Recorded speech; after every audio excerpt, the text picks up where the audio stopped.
était depuis le début de réunir des étudiants et étudiantes en doctorat, jeunes scientifiques, ainsi qu'universitaires en sciences humaines et sociales, en sciences de l'information et des bibliothèques en informatique et en ingénierie, en tant que partenaires égaux pour un échange interdisciplinaire de connaissances et d'expériences dans un cadre multilingue et multiculturel. De poser des jalons de futures coopérations débouchant sur de projets et tisser un réseau dépassant les frontières entre les disciplines, les pays, les cultures et les langues. De créer un environnement stimulant pour discuter, débattre, apprendre, approfondir et élargir les connaissances et les compétences de méthodes et technologies qui jouent un rôle primordial dans les sciences humaines assistées par l'ordinateur et qui déterminent de plus en plus le travail dans le domaine des arts et des sciences humaines, dans les bibliothèques, les archives et les musées, ainsi que dans les domaines similaires, et d'intégrer ces activités dans le plus vaste contexte des humanités numériques, qui se posent des questions concernant les conséquences et les implications relatives à l'application de méthodes et d'outils informatiques à des artefacts, et de donner une idée de nature complexe des données relevant des sciences humaines et des défis que les sciences humaines présentent pour l'informatique et l'ingénierie et leur futur développement, et d'affronter aussi le gender gap, à savoir la sous-représentation de femmes dans le domaine des technologies d'information et de communication, au moins en Allemagne et en Europe, en ayant confiance dans les défis que les sciences humaines, avec leurs données complexes et leur richesse en femmes, représentent pour l'informatique et l'ingénierie, et aussi avec la confiance que dans le futur, des frontières entre le soi-disant sciences dures ou mâles et les sciences molles ou féminines seront dépassées. Comme logo, j'ai choisi les machines de Leonardo da Vinci parce que, selon moi, elles représentaient à la fois l'approche holistique et transfrontalière des humanités numériques ainsi que de l'université d'école de Leipzig. Je devrais vraiment finir parce que j'ai déjà dépassé 1 heure, je m'excuse, mais je voudrais, si vous êtes d'accord, je voudrais bien terminer. Alors, les objectifs étaient d'offrir aux chercheuses et chercheurs en sciences humaines la possibilité d'acquérir des connaissances approfondies sur les méthodes computationnelles utilisées dans le cadre de la digitalisation, de la description, de l'analyse et de la production de contenus et d'artefacts relevant des sciences humaines, de discuter des questions posées par l'utilisation de méthodes computationnelles et de forger de nouvelles perspectives sur l'étude de la préservation de langues, de cultures et de la mémoire culturelle, de la traduction et du dialogue entre les cultures. Je vais sauter quelques diapositives. Je vais seulement dire que on avait pensé aux deux côtés parce que je pense que les humanités ne sont pas seulement enrichies par l'informatique, mais les humanités numériques peuvent aussi enrichir l'informatique et porter à l'informatique un autre développement duquel je pense qu'elle a vraiment besoin aussi.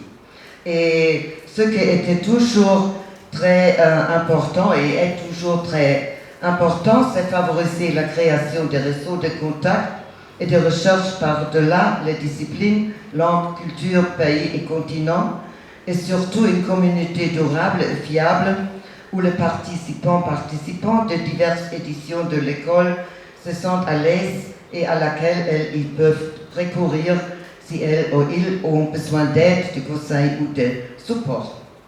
Alors c'est ça le développement de cette université d'été, et je pense que c'est important de noter que l'ESU, comme nous l'appelons beaucoup de fois, doit son début aussi à la Fondation Volkswagen. comme l'Institut de Yaoundé. On avait des logos pendant les années et on avait toujours posé un limite de 60 participants qu'on n'a pas tellement respecté dans les années passées.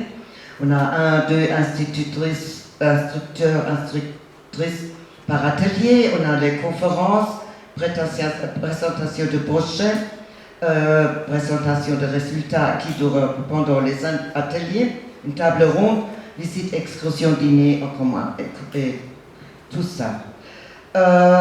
Maintenant, je vais vous faire voir un diapositive avec l'état actuel, parce que juste maintenant, 984 personnes de 62 pays du monde entier ont participé, et entre autres du Burkina Faso, du Nigeria et du Cameroun. C'est ça une illustration des participants de pays et aussi des contextes où ils viennent, et aussi qu'on a tous les âges, niveaux de carrière, alors c'est très très diversifié aussi. Ces images au centre veut présenter que nous avons une conception spécifique des humanités numériques.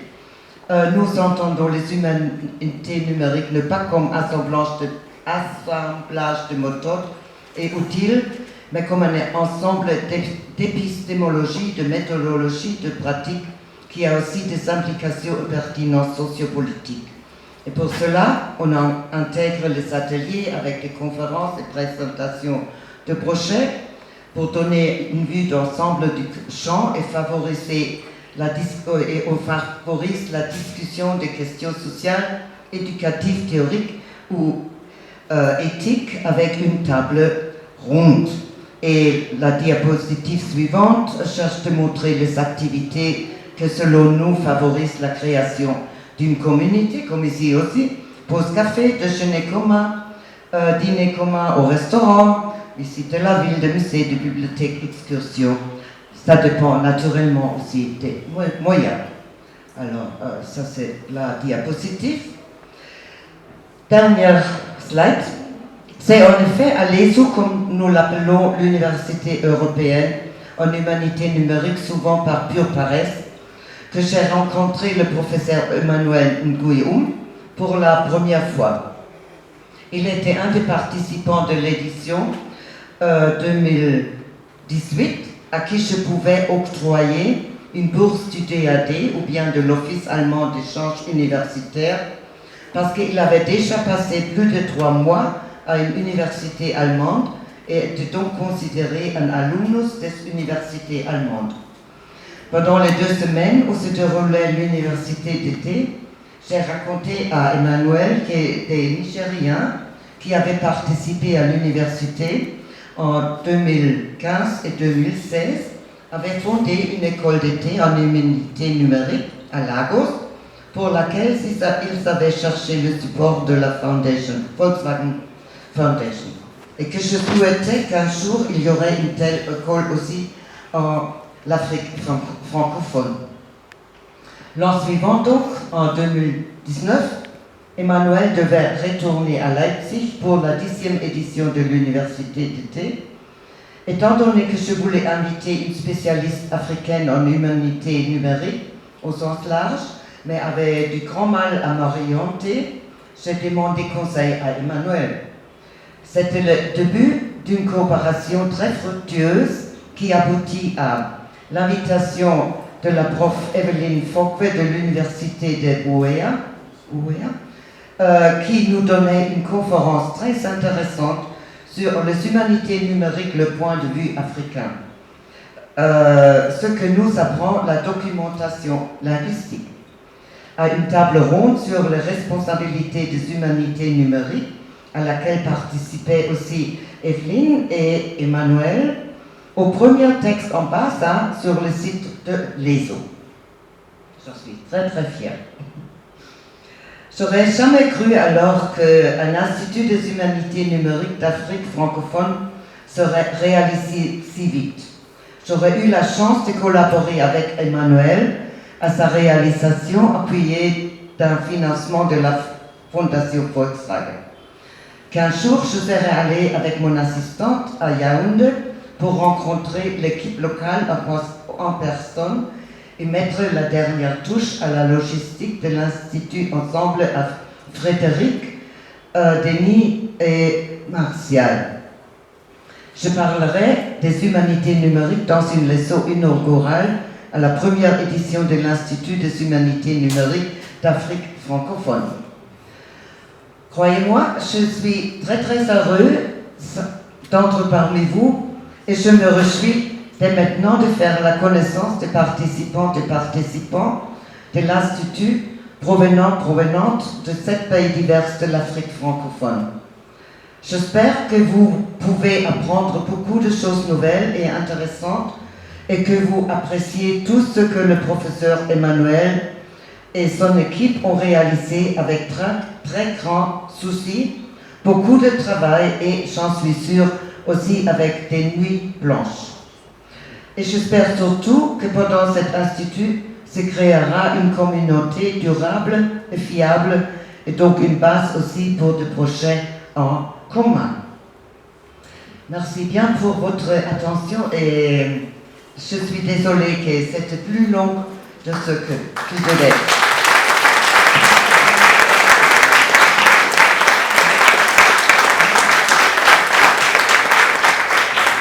Merci beaucoup, professeur. Nous allons permettre à la professeure de respirer quelque temps.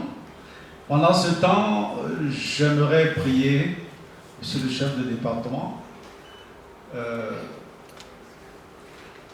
de dire un mot, si possible, parce qu'il a été malheureusement empêché pendant la cérémonie d'ouverture officielle tout à l'heure, mais ayant la chance de l'avoir parmi nous, je pense qu'il est même parfaitement indiqué de vous le présenter, professeur, et s'il en a convenance, peut-être peut-il dire un mot, en attendant que les uns et les autres préparent peut-être des questions, nous en prendrons 2, 3, 4, pour permettre une interaction avec la professeure.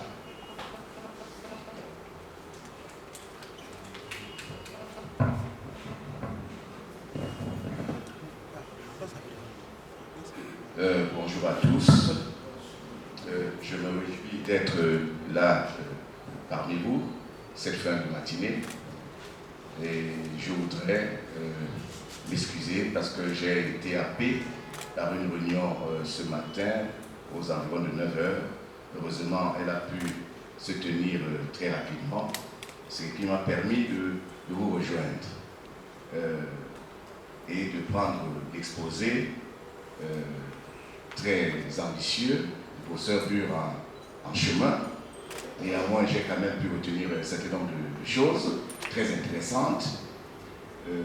Je voudrais dire ici que je me félicite de l'organisation de l'Institut des humanités numériques francophones au Cameroun, à Yaoundé. Et je viens d'apprendre, ce qui me réjouit davantage, que cet Institut des humanités numériques francophones de Yaoundé a vocation à couvrir l'Afrique francophone. Pas seulement l'Afrique centrale, l'Afrique francophone, puisqu'on en a un qui couvre l'Afrique anglophone et qui est dirigé par des Nigériens. Très bien. Nous sommes donc heureux de vous souhaiter la bienvenue à vous qui êtes venus de loin, à Madame le professeur Bure, à son assistante, à tous les participants, à toutes les participantes. Et on vous souhaite également un bon séjour à Yaoundé et plein succès aux travaux qui ont démarré ce matin. Voilà ce que je pouvais dire en guise d'introduction. Je vous reviendrai peut-être par la suite, mais je suis moi-même très pressé d'apprendre et de vous écouter parce que nous sommes là pour ça aussi. Merci.